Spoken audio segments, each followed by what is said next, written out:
Ladies and gentlemen, good afternoon. This is Jerb Norvan. It's been a minute since I've not posted on my YouTube channel. So today here I am back again with another subject that I always meant to talk about. And I think it was time for me to bring my insight with you guys. So I wanted to talk about political leadership in the Black community. In my opinion, I think that Black people don't use the right approach when it comes to selecting their leaders. And that's why they always end up being disappointed in their leaders. But that doesn't surprise me because, in fact, Black people have been doing that for a very long time and they always expect a different outcome. As Einstein said, insanity is doing the same thing over and over and expecting a different outcome. So, why Black people are always disappointed in their political leaders? Well, as an introduction, we can say that it is undeniable that a community needs a political leader, of course. A political leader is a landmark, a human compass who leads a group in a particular direction in order to reach a desirable outcome. The role of a political leader is not limited to inspiring the members of the group or the community that he leads with his oratorical skills. His role also extends to the execution of his promises and especially to the results they produce. A leader is considered effective when the execution of his promises produces the outcome sought. Thus, the fundamental question here we should ask ourselves is to know what are the criteria on which a group or a community should rely to select its political leader. And there is the problem of political leadership in the Black civilization, whether it's Black Americans, Black Africans, or the Afro-Latino community. It's a universal conundrum in Black culture. But it is important to understand that politics is not just about rhetoric. Rhetoric is obviously an indispensable component of politics, but it only represents a third of political action. The remaining two-thirds of political action is based on the execution of campaign promises, and above all, on their effectiveness. The problem with Black political leadership is that Black people do not select the leaders on the basis of what they have already tangibly produced, but rather on how the rhetorical skills of these political leaders make them feel. So that leads us to the first part, which is these questions. How do white people select their political leaders? That's a very interesting one. How white people decide what leaders they're going to select to govern them. So when white people have to select a political leader, they generally, I'm not saying it's systematic, but generally, it's a pattern. Generally, they base their selection on what this leader has tangibly produced rather than his rhetorical and oratorical skills. Indeed, production is the element that distinguishes those who succeed from those who do not. More importantly, production is the factor by which we can objectively measure an individual's performance and his ability to achieve set goals. And this is because whites are generally suspicious of whom they want to be their leaders.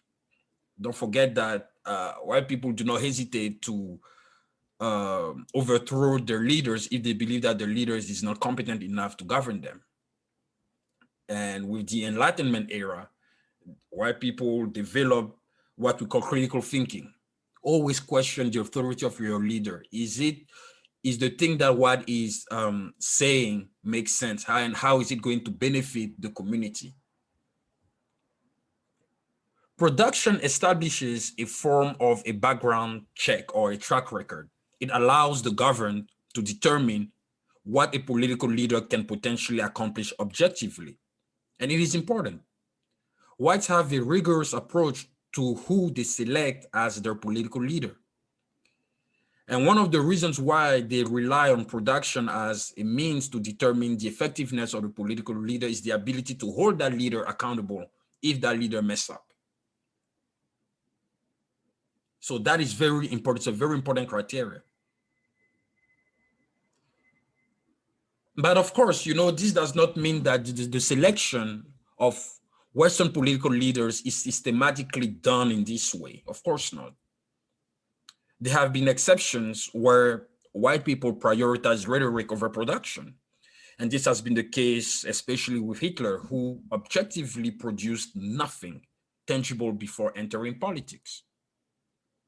However, his rise to power was not solely due to his mastery of rhetoric, but also to his organizational skills as a leader of a political party.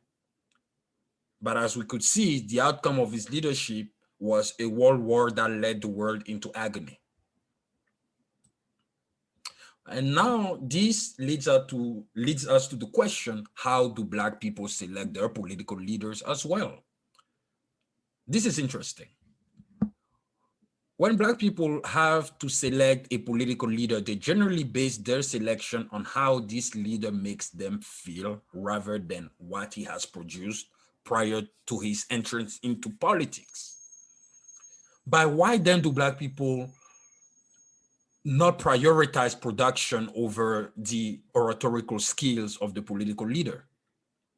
There are two main reasons that justify their approach to selecting the political leaders.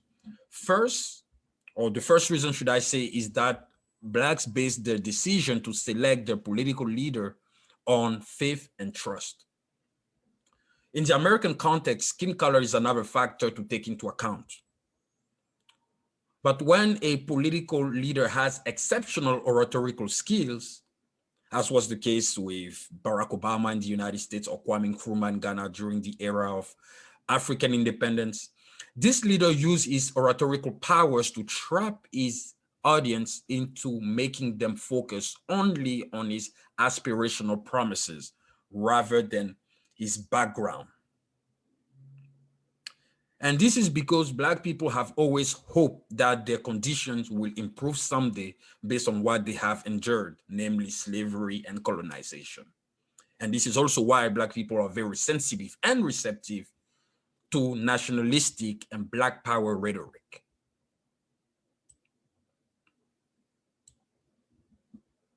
And the second reason is that Blacks base their decision to select the political leaders on his educational background alone, rather than what that leader has actively achieved to improve society prior to entering politics.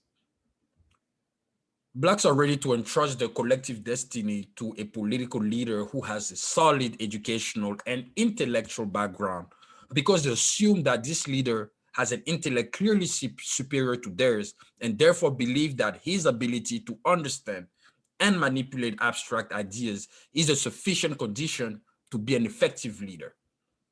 But there's a gap between abstract ideas and reality. And this, once again, was the case with Barack Obama, a political leader with great intellectual capabilities, undeniably, but who has produced nothing tangible prior to entering politics. The result here too has been disappointing. Black people voted for Obama based on how he made them feel rather than what he has tangibly produced prior to entering politics. If they focus on what he has tangibly produced prior to entering politics, maybe they would have thought twice. But most Blacks today assert that Obama has done nothing for Black people. But what did they expect? How can you expect a leader who has produced nothing to suddenly build something once he's in power? This leads me to conclude by saying that Blacks must therefore change their approach to selecting their political leaders, obviously. They must prioritize production over rhetoric, because rhetoric, although inspirational, has no substantial value if its execution does not lead to the intended outcome. Blacks must therefore select leaders who have a tangible track record. In my opinion, an effective political leader should be a former CEO or the founder of a private company. A company's effectiveness in generating results is based on its ability to produce. We know if a company is valuable or not based on what it has produced over time. We should then know if a political leader is valuable or effective or not based on his managerial skills and how these managerial skills produce the intended outcome. Until Black people value production over rhetoric, disappointment in our leaders will remain our lot. Thank you, ladies and gentlemen, for listening to my insights. Please like and share this video. Tell me what you think, write in the comments, and then I'll be glad to respond if I can, if I have time. Otherwise, keep sharing, and thank you very much for everything, and I'll see you guys next time.